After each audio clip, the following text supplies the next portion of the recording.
আপনারা ঐক্যবদ্ধ হয়ে সবাই উপজেলা মাঠে আছেন। এখন ওই যে পাহাড়ি বাগানে দ্বন্দ্ব হয়ে গেছে, এখন আগে শিক্ষকের উপর ছিল, এখন পাহাড়ি বাগানে দ্বন্দ্ব আপনারা থাকেল দেন। জি স্যার, আর্মি আছে,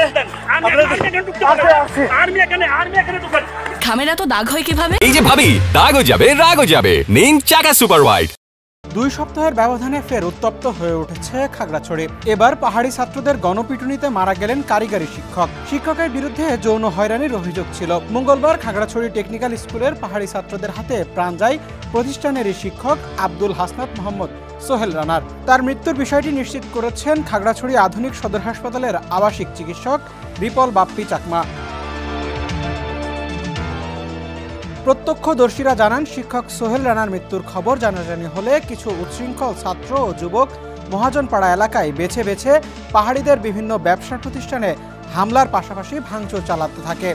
এ সময় পাহাড়িদের পক্ষ থেকে প্রতিরোধের চেষ্টা করা হলে উভয় পক্ষের বেশ কয়েকজন আহত হয়েছেন।